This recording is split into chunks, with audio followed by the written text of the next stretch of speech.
গেল ৪ বছর গরমের সময় খুব একটা পানি সমস্যায় পড়েননি ঢাকার মানুষ। রাজধানীতে এবছর আবার দেখা দিয়েছে খাবার পানির সংকট। মগবাজারের ব্যাপারী গলিসহ আশপাশের এলাকা, বাড্ডার পোস্ট অফিস রোড, পুরান ঢাকার অনেক এলাকায় চলছে পানির জন্য হাহাকার।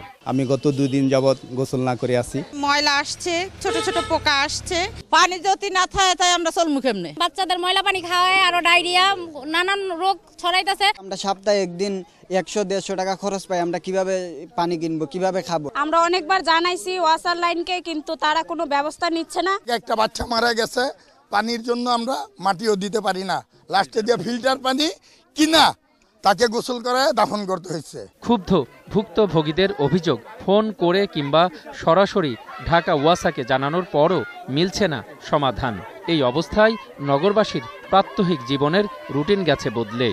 এক কলস পানি আনার জন্য আধা মাইলের উপরে হেঁটে যেতে হয়, আর যে পানি বর্তমানে আমরা পাচ্ছি দুর্গন্ধ, এগুলো খেয়ে এলাকার লোকজন সব অসুস্থ হয়ে যাচ্ছে। কালকে আমার স্বামী অনেক মনে করেন এলে অনেক অত্যাচার করছে, আমার মারধর করছে।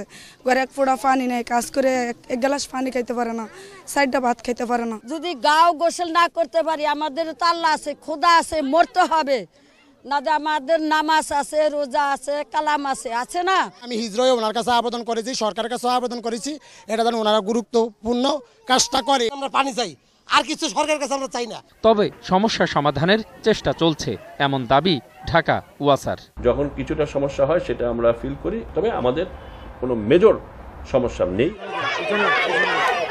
গেল কদিনের প্রচণ্ড গরমে রাজধানীতে পাল্লা দিয়ে বেড়েছে পানির সমস্যাও, সেই সঙ্গে বেড়েছে সাধারণ মানুষের কষ্ট আর ভোগান্তি। প্রিয় দর্শক, আপনার চারপাশে নানা সমস্যা আর দুর্ভোগের চিত্র তুলে ধরবে 21 টেলিভিশন। এসব তথ্য জানাতে ফোন করুন, এই নম্বরে পৌঁছে যাব আমি অখিল পোদ্দার। আর 21 টেলিভিশনের ক্যামেরা আপনাদের দুর্ভোগ দুর্দশায় সবসময় পাশে আছে 21 টেলিভিশন।